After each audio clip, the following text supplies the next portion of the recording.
This isn't good conversation. we can cut this. No, it's not. Okay, folks. If you know what patina is, comment below. That's gotta go.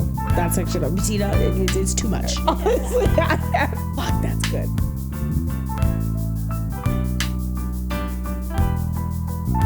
Do we feel good about that closing, or The closing you just did? Absolutely not. absolutely not? I completely agree. It was totally weird. Okie dokie. Welcome back to another episode of How to Survive a Scandal. We are doing something a little different today, folks. We're recording virtually because I am under the weather. I was doing a little test mic situation and my voice sounded so low when I played it back. I was like, does my voice sound weird to you right now or no? No, it sounds totally normal. Okay. Sorry if you wanted it to sound a little bit edgier. Yeah, I was hoping for a little sexy rasp. I'm also going through the dilemma of like trying to decide if I'm going into the office or not tomorrow. And I'm like, I was just Why are you trying to decide that? I feel like you love not going into the No, I office. love not going into the office and I would love to not go into the office, but I was just away for a long time. And a part of me, like mentally, I was kind of like, okay, I'm ready to get back in there and like get some stuff done. And I also have this issue, I'm sure, as many of us do when I'm sick, where I'm like, do I sound sick enough that people are actually going to believe me, or are they just going to think I'm like, you know? The one nice thing though about like calling in sick after a trip is that like everyone believes you. Everyone's like, and then everyone kind of feels sorry for you. They're like, oh, poor thing, you went on this trip and then you got sick. Like that makes so much sense. And like, also, we're so sorry. It's awesome. That's true. Everyone is like, oh, you definitely caught something on the plane. Um, okay, well, to start us off, do you have any gossip, local, international, or otherwise? I don't have gossip. I just have something to say, which is that I'm in the middle of watching the Hannah Montana 20-year anniversary Oh, reunion. yeah. Okay. And it's so special. You know how I feel about Miley. I just love Miley. I think she's awesome. And people don't Absolutely. know this because I grew up to be totally edgy and bleeding edge, but I'm a total Disney kid. People don't know this about me, and That you that wouldn't you totally wouldn't checks think out. it. I don't think that is And again, contrary to your image. I I know I present very quirky, very offbeat, very edgy. But no, Sweet Life of Zach and Cody, Hannah Montana, I can't wait. So yeah, it's feeling totally nostalgic. The amount of times I've already been like, I want to cry. Wait, is Nostalgia it? is like so powerful. It is so powerful. Is it like a special, like just one, like 45-minute hours plus Yeah, special, or yeah. what is it? It's just Okay, like an hour special. And like cute. I'm a little annoyed because right off the bat, it's just like similar to how Friends did the reunion special where they built they rebuilt the set and then the cast like come on and just like look at the set, reminisce. Yeah. So it starts off like that, and Miley's just like coming and looking through the set, kind of like just talking to like the producer behind the camera about little things. And Okay. then she's like, oh, then I'm just gonna call in somebody who like probably remembers all of this stuff and knows Hannah Montana even better than I do.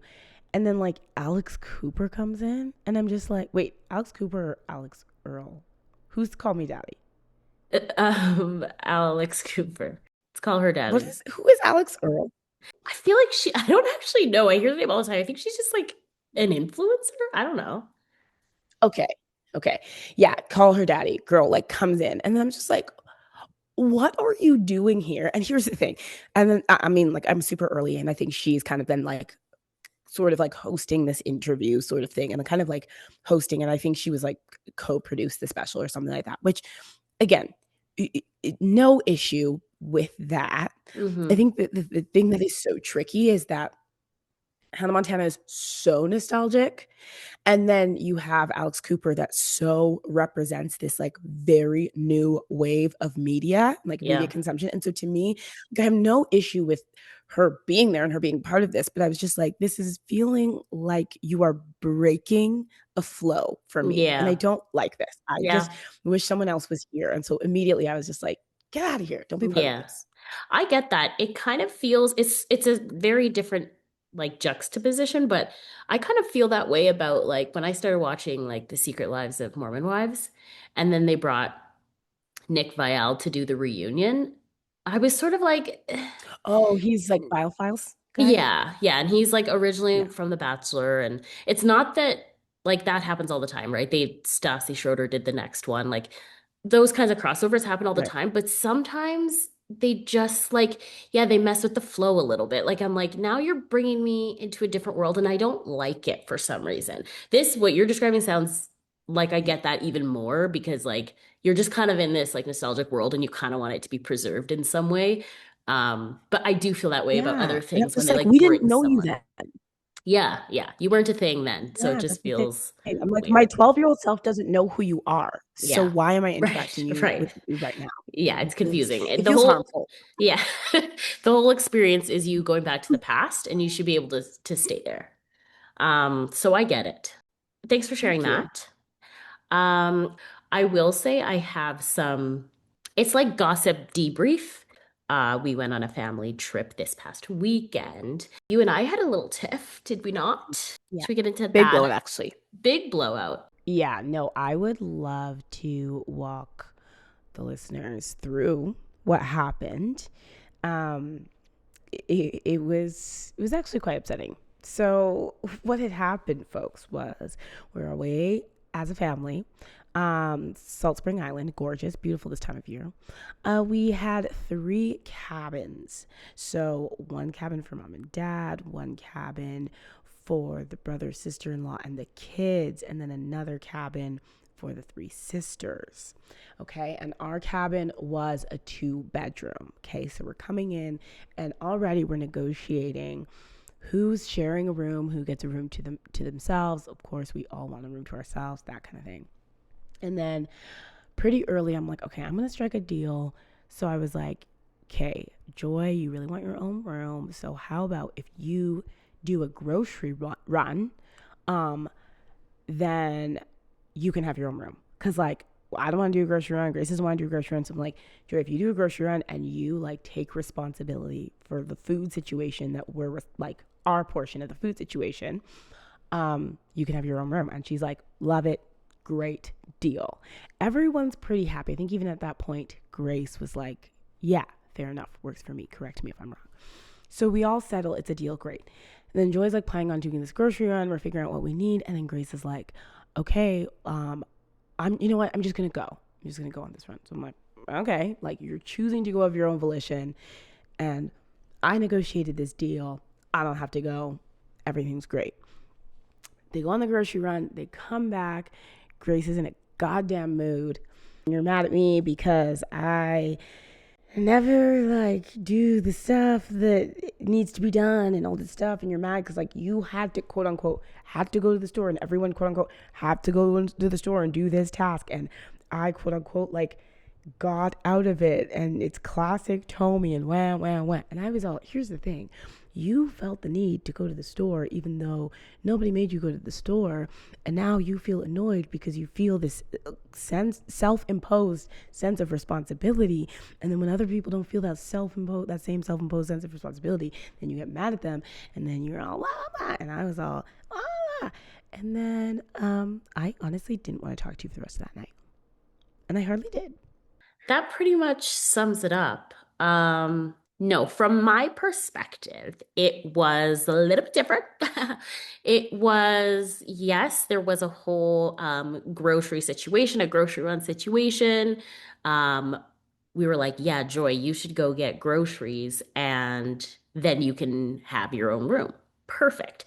Then we started going through like the groceries that we wanted to get because we were each responsible for a meal. And for our meal, we were kind of trying to brainstorm and plan so that when we were at the grocery store, we could just get items. So we were going through trying to brainstorm and plan, but I had already told the crew that we would be ready to leave in like 5 minutes. So I was trying to like get the conversation rolling so that we could have what we wanted all together and have everything we needed so that Joy could go off and do this grocery run. But it wasn't happening. Time was running out, and I was feeling stressed and frustrated that we were nowhere really closer to like figuring out what we wanted to get for groceries. And then I started feeling like it was unfair to send Joy by herself to the store to just not only buy all the groceries, but also to essentially figure out what we were going to do for the entire meal because we hadn't come up with something. So I was like, you know what? I'm just going to go. And that move in and of itself was not was what I was annoyed at Tommy for, because I think your perspective was that I created this sort of like self-imposed burden to go, and then I was mad at you that you didn't also go. But that wasn't the case. I want it to be very clear. I didn't come back from the grocery run mad at you for not going on the grocery run. I had said like, oh, I'm just going to sleep on in the living room or something. And I think I maybe said, Tommy, you should sleep in the living room because we both went on a grocery run. Oh, yeah. And you said something to the effect of like, absolutely not. And I basically was like, I'm not commenting on this. And I was like, I'm just not going to say anything. And then you were like, what seems to be the issue? And I was like, I started very chill and I was just kind of like, this is annoying to me that like you don't seem to be you don't seem to have any of that like internal like yes, maybe Right. I don't feel this same burden to go, and it was not your responsibility to go. I chose to do that. But I think I wanted a little bit more of that like yes, I see that two people went and I'm the only one who didn't, even though you were not required to. Then, yeah, I think that's fair. I think the point you made of like, weren't mad when you came back, but like you said, when you came back, yes, that's what kicked it off was that you were like, oh, yeah, you should sleep out here. That makes sense given the fact that, like, basically, like, we've both, like, everyone's kind of done something, taken one for the team, except for Right. you, sort of thing. And so, right there, I felt like I was put in a position to defend the fact that I hadn't gone on the grocery run, even though I was like, that was already Right. negotiated kind of thing. Yeah. So I get what you're saying. I get what you're saying, that you're being like, yeah, you wanted that recognition. And so I think for me, the reason why it didn't show up there was because I was just like, I don't know Joy as someone to, in a moment like that, be feeling a lot of stress from that, or not a lot, even like feeling stress from that particular type of mental load. And if Yeah. it was a kind of situation where we're just like, "Oh, someone needs to step in here, someone needs to help," I was just like, I don't think Joy cares about this that much. And so, yeah, it didn't feel like someone kind of needs to help her out, step in, rescue her, whatever. And like, I just don't want to be that person. But like, damn, I am really glad that someone stepped up and went with her. I was kind of like, this would have been fine either way. It doesn't matter, kind of thing. I think that's very fair. I don't think Joy would have been like, oh my God, I'm so stressed having to make this decision. I think even if Joy would be fine, it made sense given the situation that like we couldn't talk it all out then. And it would have been helpful to have more brains at the store, was the way I was seeing it. Grace, thank you for going to the store. That means more to me than you'll ever know. Um, we are running out of time at this point. And I that's it, assume. folks. Thank you for joining us. It's been a pleasure. Um, Thank you for going on that journey with us, folks. Okay, so I want to talk about a couple things. Today we've talked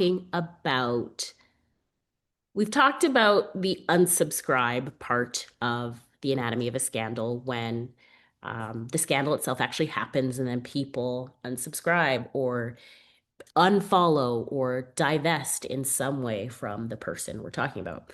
Um, I think it's kind of timely, the whole Taylor Frankie Paul situation. I want to talk about that a little bit because I think that's interesting for many reasons, but certainly for the whole unsubscribe of it all. We are actually specifically talking about the concept of like loss. We're talking kind of what happens after someone unsubscribes. We're talking from the perspective of the person who is unsubscribed from the person who the scandal happened to, and what it feels like to experience that kind of loss. So obviously, I can't speak from Taylor's position, but I do think just as like a getting into the conversation, the whole Taylor Frankie Paul thing is very interesting. Would you say you have a good like concept of what happened? I think so. My understanding is that she's from Secret Lives of Mormon Wives. They brought her on to become the next Bachelorette. They filmed an entire season, and then some charges resurfaced, I guess, that existed, or some like or videos or something like that resurfaced. So this series, so what's interesting about this is like The Secret Lives of Mormon Wives started, I think, probably 2022, 2023. Like started filming, I would guess, around then. Um, and then she was charged arising from the incidents that are in the video, like that Right. situation. So she was charged. She pled guilty to one count of, I think it was assault, but don't quote me on that. So that was like resolved. And then it was like on the show that she was charged. And that was part of the very public discourse around her. So that happened. Then she goes on with the show and it's become such a huge success. Then she films Bachelorette. They do a whole season and it was set to air like 2 days ago or 3 days ago on Sunday. And like I think 3 or 4 days before it was set to air, it was pulled because there's new information suggesting that there's new allegations or new incident that's being investigated. And then along with that new investigation conversation, someone, I think it was TMZ, released the video from the 2023 incident. Are the new allegations current, or are they from like the past? They're current as far as what I understand, like a Gotcha. couple months ago kind of thing. There's a Oh, I new see. incident. Okay. Yeah. Yeah. So Tricky stuff. yeah, it's tricky stuff. And like the whole thing is sad. Like I think it's really sad for everyone involved. But I just think The Bachelorette, like ABC, got a little bit. It was weird that they chose her anyways to be the Yeah. Bachelorette, quite frankly. Like it's rare for them to go outside the Bachelorette world to cast someone as the Bachelor or the Bachelorette. So that already was a weird move. But I think what's interesting is that I would guess that she would have a morality clause in her contract with Right. ABC or whatever. And um, perhaps that this would be a means of them either getting money back from her or if they have paid her already, or maybe withholding payment to Right. her. Um, I would guess. But and two things I think about are interesting about that. One, because just the existence of a morality clause in general is kind of interesting because it's you being sort of legally bound by the concept of this image that's created. Like, Right. we're creating this image of you that you are meant to maintain, that people are going to invest in. If there is any sort of scandal, moral scandal, people will divest and you will lose us money. So it's when we talk Right. about all of this image creation and image maintenance, it's funny to look at things like morality clauses and realize how they are sort of these legally binding manifestations of that. Right. That is really interesting. And then the other piece of it that I think is really interesting is like Taylor had these allegations arising from the 2023 incident. She had them since 2023 and everybody knew about that. Right. Right. This video is from that incident. The investigation itself, I don't know enough about the current investigation to know whether it is concerning enough for ABC to pull her show. I mean, clearly it is, right? Well, I'm saying I don't know. I think it's possible that they're pulling the show because of how bad her image is due to this video. I mean, the allegations, the new incident investigation, I don't think very many people know the details of that. So, do you think, from a legal standpoint, they are using the new investigation, um, like to save their ass? Essentially, they're using that to be able to be like, okay, yeah, we have a right. Like, you're in breach of contract. We have a right to a pull this and b not pay you or like whatever. But really, they're just like, we have a scandal on our hands. We have a PR nightmare. This isn't worth it to us. Because I'm curious to know if there were no new allegations and just the video resurfaced, I feel like she would be legally protected. I mean, okay, production obviously owns like the network, whatever, whoever owns everything. So they can film and they can pull whatever they want at any point. Like the people who are cast don't have any, they can't demand that it airs. So I guess it comes down to like how people are being compensated and if people are, you know. Yeah, I like obviously there's so many factors sort of legally that I can't speak to, that I don't want to speculate on, and that I just don't know. But I do feel like the video would be more concerning to them than an investigation that they may or may not know the details of. And maybe I'm wrong. Maybe they know a lot of the details of this new investigation and they're really concerned. But like from the outside looking in and not knowing any of the details of this new investigation, I would think that video to them would be like, all right, her image is just really tainted at this point. Right. Yeah. And I'm curious to know, like, yeah, there's just no way for them to frame it from their perspective other than these new allegations.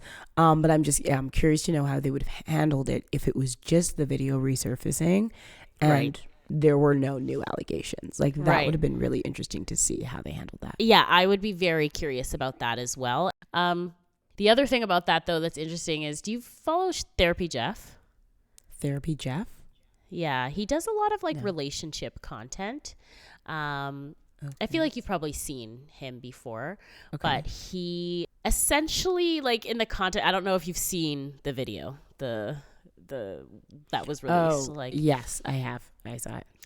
Yeah, and a lot of people are basically like, this clearly isn't the whole story. Like, let's not assume that Dakota. Wait, who's Dakota?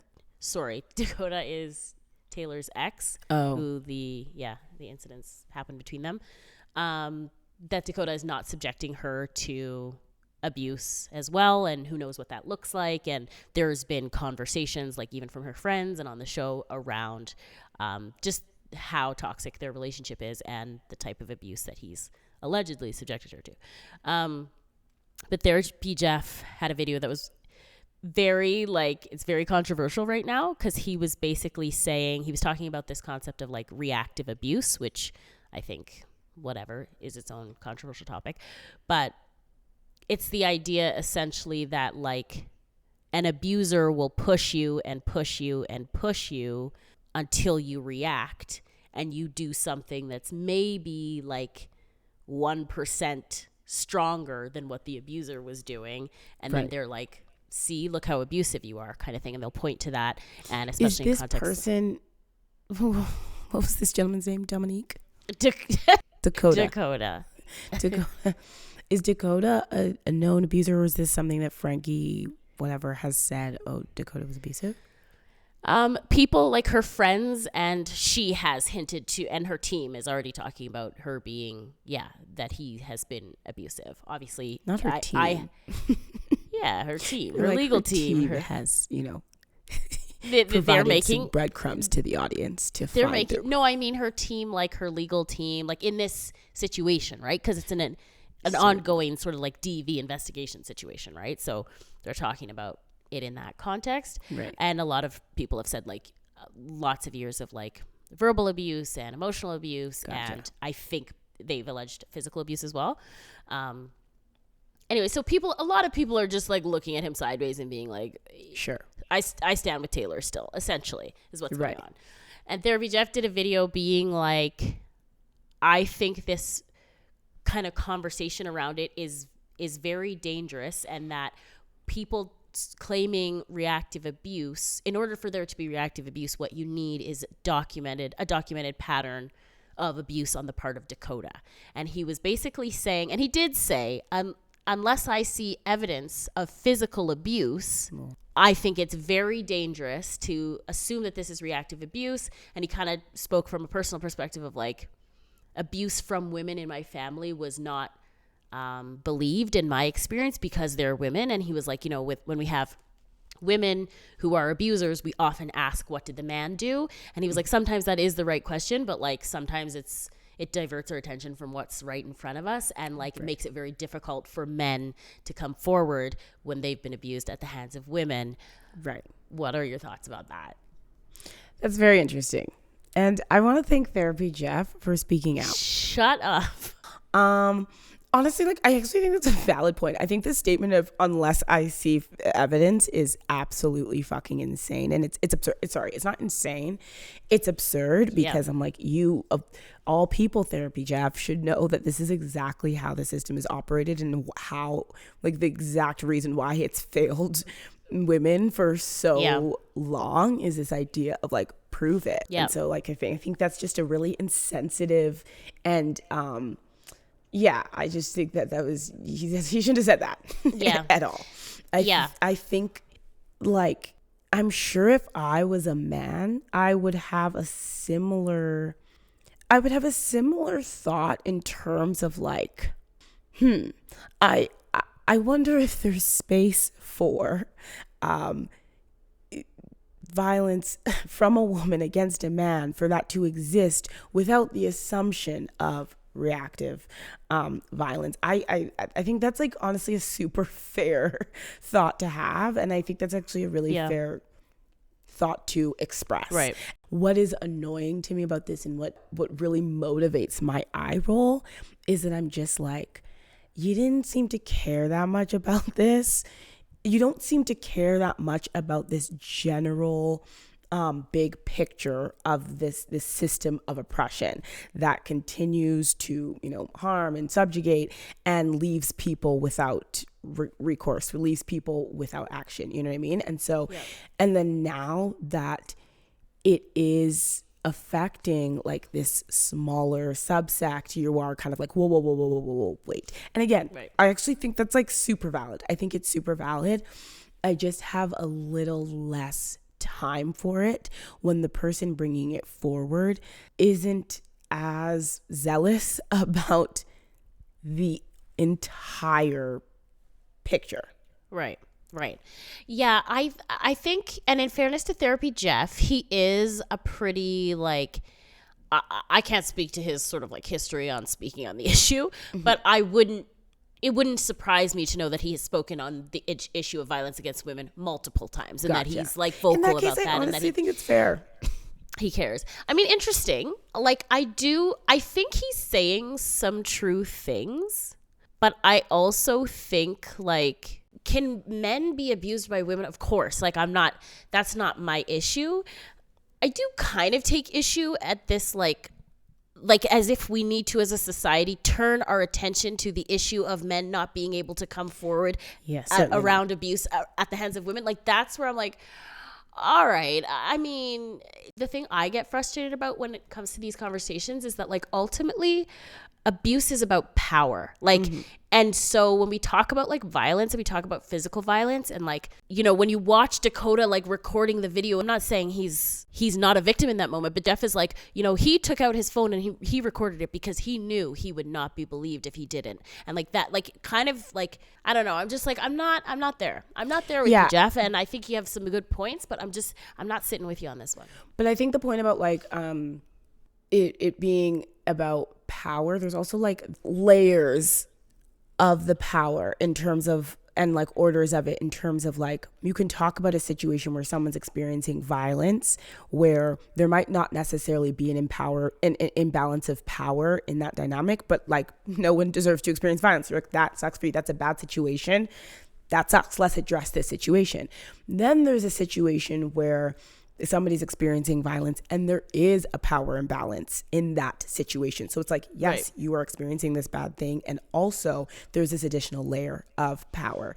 Right. But then there's another layer of this societal power. So there could be, and I don't know anything about this relationship, but there could be that power dynamic in that relationship where the woman has more power over the man, and this is a like a pattern in that. So I'm not even talking about Frankie, I'm talking about just like in general or something. That's a pattern in their relationship, and like that is fine. But yeah, I think we are far from there being this larger systemic power imbalance where women are out here physically abusing men, and men are out here trying to tell their truth and not being believed. Like, I'm like, that is not the larger story that needs attention.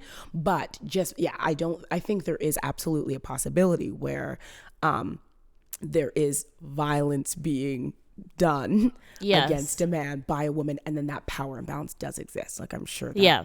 yeah. Yeah, like I kind of likened it to, I was having a conversation with Luke about this, and I likened it to like, you can be a white person who experiences like a comment that is based on race from someone who isn't white in like a casual interaction. And that might be Yeah. an unpleasant interaction, but like looking at if there's power in that situation is one thing, right? If you're two individuals and you're passing by each other on the street, right? The power in that situation, I would probably argue, depending on the factors, is not really there. Now, if you're a Yeah. white person and you go to an all black neighborhood, and in that neighborhood, you are targeted for your race and you are made to feel a certain way, you are bullied, you're called whatever. I'm like, that is an experience of violence that is based on race. And there is power in that dynamic. Exactly. There are people, there are more black people there, and you are a minority in that situation. You might feel scared.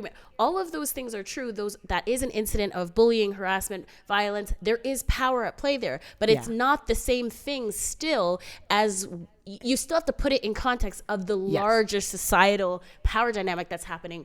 And when you zoom out 30,000 feet, I'm not going to add your experience in an all black neighborhood to the issue of systemic racism. Exactly. It's not part of it. Like, exactly. I would say that that's like a situational power imbalance and not a systemic power imbalance. Exactly. And I'm not out here trying to like start an organization and raise awareness for situational power imbalance. Right. But I will happily hear you out Yeah. and say, boo boo, I'm sorry. Oh my God. Never again. I can never again hear that. Okay. Well, that's great stuff. I'm glad we got to cover that. I was going to ask about sort of your personal situation around the feeling of people unsubscribing from you, and then the post that moment, like of the feeling of loss. If you have any of those experiences, memories, moments that you want to talk about real quick before we wrap it up. You know, I have been surprised at how similar loss feels to freedom, or not similar as much as like how quickly freedom comes, the feeling of freedom comes after the feeling of loss. And so I think when it comes to being unsubscribed from, like, certainly, like we kind of talked about that experience and what it feels like, and feeling like you have no value and all of that. And then once that processing is over and you're kind of looking around at the quote unquote wreckage and then like, what have I lost here? It really quickly clocks into me that like, I feel like I experience the loss of like, you know, sense of self and loss of, but then I also experience in tandem the loss of expectations. Yeah. And then immediately as you're kind of like, I feel really unburdened. Yeah. Yep. It's a very, I agree with that. And I feel like a lot of the loss, I mean, I don't know what it's like to have built a like $1 million empire and then be losing my business as a result of a scandal. So I can't speak to like that experience. But I know when it comes to like more of the morality clause realm, like what people expect, how people expect me to act, how people expect me to live, and then, you know, assuming that people are sort of invested in my life based off of that. I feel like where people have unsubscribed from my life based on that, or where I have had my own personal scandals, a lot of the loss was like anticipated loss. When push came to shove, it was like, oh, I didn't really experience that. Like life kind of went on. So, right. Yeah. And not to bring this back to Hannah Montana, but I feel like when you look at like Miley's scandal in, was that 2013 or something like that? When what was her really scandal? Just like her coming out and like cutting her hair and then like being crazy and then getting banned from like the Grammys or something. Wow, crazy. I think there's like a thing where she has like a lifetime ban for the Grammys. Seriously? No, it might not be the Grammys. I don't think. No, sorry. Are you thinking of Will That was Smith and the Oscars? Completely wrong. She literally won a Grammy like 2 years ago. She definitely does not have a lifetime ban from the Grammys.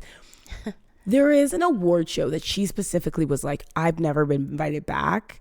It might have been like the music video awards or something. I don't know. Let me fact check this and circle back. Yeah, let's get some more on She that. did have this like crazy performance at some award show after she like cut her hair, and then I feel like there was a massive bear involved, and she was like just like in her underwear, like a stuffed bear. How do you not remember this? You know what I'm It talking sounded about. kind of familiar. I remember the underwear thing. Yeah, but then people were like, she's insane, she's gone crazy, and these Disney stars, like, they're just like crazy, and she's so over sexualized, and like I do remember it was that this actually. whole thing. Yeah. And like you could see just how desperately she just like wanted to be free. So it was almost like she manufactured her own scandal, her own like death, so she could just be like free. Interesting. And I feel like you really do have to be so, like, sometimes it happens intentionally, which is great, and I would say Miley's like was very intentional, but sometimes it happens unintentionally and can have a very similar effect to just you like showing up and being able to be like, finally I can just be who I want to be at the other side of it. I love the idea of manufacturing a scandal to break yourself free. I'm like, I'm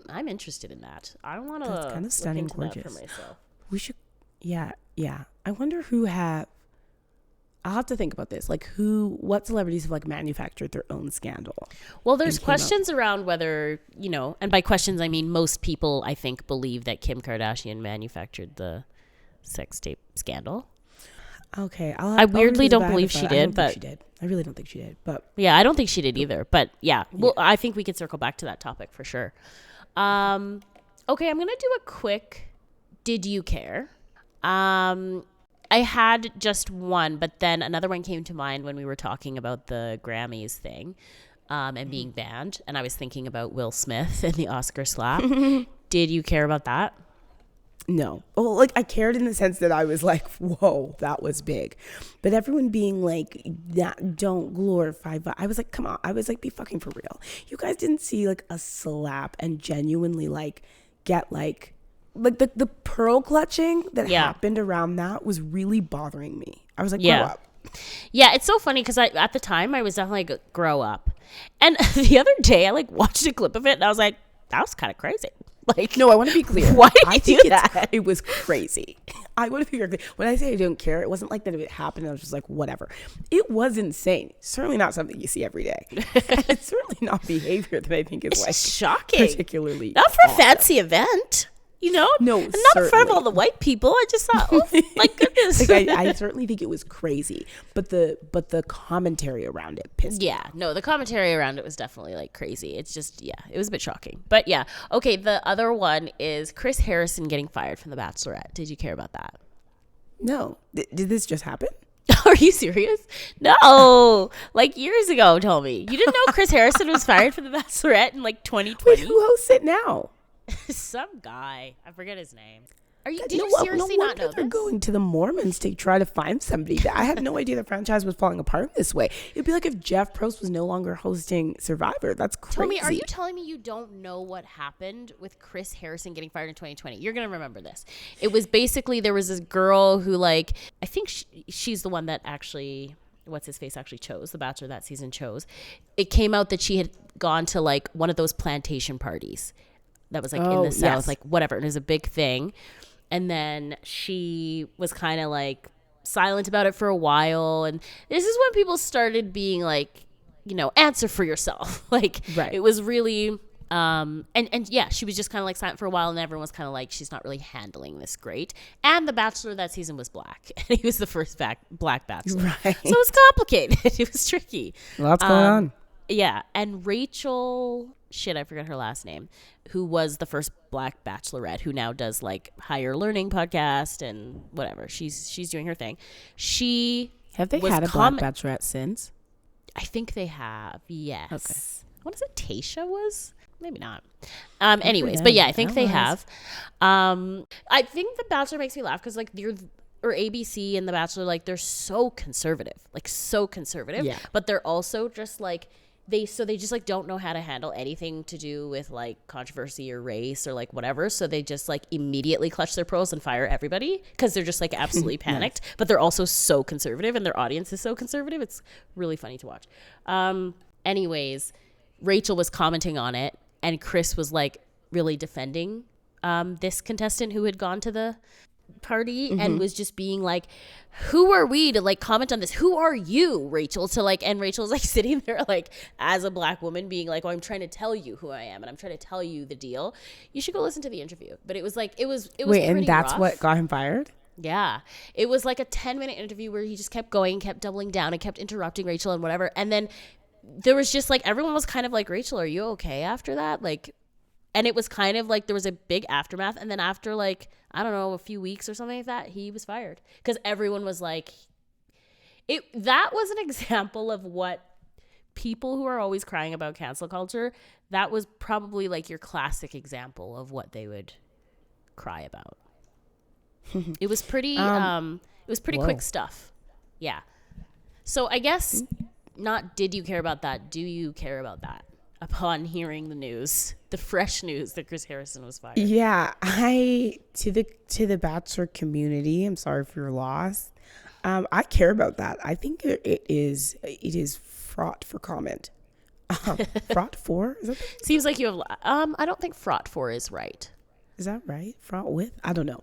There's a lot to say there, and so yes, that is absolutely something that I would lend my interest to.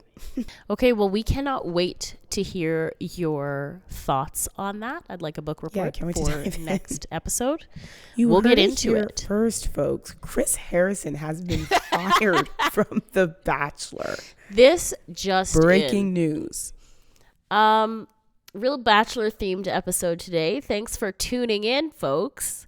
And bearing with us as we do our first virtual podcast. It's been a bit of a shit show, but thanks for joining thanks for being us. along for the ride.